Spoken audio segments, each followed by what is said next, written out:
আসন্ন বাজেটে বাড়তে পারে তৈরি পোশাক খাতের কর্পোরেট কর হার, বিপরীতে কমতে পারে অন্যান্য খাতের কর ছাড়ের পরিমাণ। জানা গেছে, সরকারের রাজস্ব আয় বাড়ানোর জন্য এমন পদক্ষেপ নেওয়ার চিন্তা করছে জাতীয় রাজস্ব বোর্ড এনবিআর। তৈরি পোশাক খাতের উদ্যোক্তারা বলছেন, এটি বাস্তবায়ন করলে কমবে তাদের রপ্তানি সক্ষমতা, পাশাপাশি বন্ধ হওয়ার ঝুঁকিতে পড়বে অনেক কারখানা। রায়হান শোভনের রিপোর্ট। 250-টিরও বেশি ডিজাইন অপশন নিয়ে ওয়ালটন স্মার্ট ফ্রিজ, বোঝে আপনার প্রয়োজন। চলতি অর্থবছর জাতীয় রাজস্ব বোর্ডকে রাজস্ব আয়ের লক্ষ্য দেওয়া হয়েছিল 4,80,000 কোটি টাকা।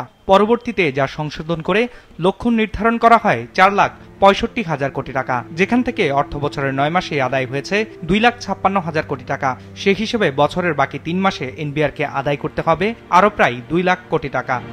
তবে এই লক্ষ্য পূরণ সম্ভব হবে কি হবে না তা নিয়ে সংশয় আছে অর্থনীতিবিদদের। এমন অবস্থায় আগামী অর্থবছরের জন্য বাড়তি 57,000 কোটি টাকা রাজস্বের শর্ত দিয়েছে আইএমএফ, যা পূরণে আসছে 2025-26-এর বাজেটে বন্ধ করা হতে পারে বেশ কিছু খাতের কর ছাড়, যার অংশ হিসেবে তৈরি পোশাক খাতে নির্ধারিত কর্পোরেট কর হার 12% থেকে বাড়িয়ে 18 থেকে 20% করা হতে পারে বলে জানা গেছে এনবিআর সূত্রে। কি যুক্তিতে এই মুহূর্তে 18 বা 20% করা হবে, এটা আমাদের কাছে কোনোভাবেই বোধগম্য নয়। মানে আমাদের কি বর্তমানে কি বাংলাদেশের পোশাক শিল্পের অবস্থা কি আগের চেয়ে অনেক উন্নত হয়ে গেছে, বা ব্যবসা কি খুব ভালো চলতেছে? এটা আমি কোনোভাবেই মনে করছি না যে এটা সঠিক সময়, এবং এতে গিয়া এই শিল্পের উপরে চাপটা আরো অনেক বেড়ে যাবে। তথ্য বলছে, বর্তমানে তৈরি পোশাক খাতের জন্য নির্ধারিত কর হার 12%, সুতা শিল্পের জন্য 15%, আর সবুজ পোশাক কারখানার জন্য এ কর নির্ধারিত আছে 10% হারে। প্রতি বছর যখন মানুষ আতঙ্কে থাকবে যে ট্যাক্স রেটের হার কি হবে বা কি কাটবে কি নিবে, এটা নিয়ে যখন প্রতি বছরই একটা আতঙ্কের মধ্যে থাকবে ব্যবসায়ীরা, তাহলে এরকম আতঙ্কে থেকে কেউ নতুন করে বিনিয়োগে আসবে না। তবে কর ছাড় বন্ধ করা হলে সরকার কতটুকু লাভবান হবে কিংবা ব্যবসার উপর কতটুকু প্রভাব পড়বে তা বিবেচনায় নিয়ে এনবিআরকে সিদ্ধান্ত নেওয়ার তাগিদ দিয়েছেন বিশ্লেষকরা।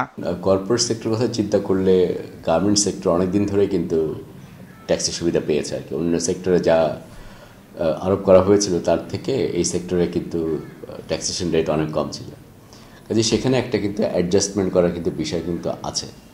এবং আমরা জানি যে আমরা দীর্ঘদিন ধরে বলে আসছিলাম যে যেসব জায়গায় কম কর সুবিধা দেওয়া হচ্ছিল সেগুলোকে আমরা যদি উঠেই নিই, তাহলে হয়তো তাদের রেভিনিউ জেনারেট করতে, বিশেষ করে এনবিআরের রাজস্ব আদায়টা বাড়বে, এবং রাজস্ব আদায় বাড়ানোর কোনো কিন্তু বিকল্প নাই। এই সময় আবার প্রেসিডেন্ট ট্রাম্পের যে রেসিপ্রোকাল ট্যারিফ, সেটাও কিন্তু একটা বিরূপ প্রভাব থাকতে পারে। তো এই পরিস্থিতিতে ব্যবসায়ীর অন্য চাপের মধ্যে আছেন, কাজে সেখানে এই যে ট্যাক্সেশন, এটাকে যে রেশনালাইজ করে কত পার্সেন্ট বাড়ানো হবে, সেটা হয়তো একটু চিন্তা করতে হবে আর কি ভালোভাবে। তথ্য বলছে, চলতি অর্থ বছরের 9 মাসে তৈরি পোশাক খাত থেকে আয় এসেছে $3,024 কোটি। আগের বছর একই সময়ে যা ছিল $2,729 কোটি। রায়হান শোভন, বিজনেস রিপোর্ট, মাছরাঙা টেলিভিশন।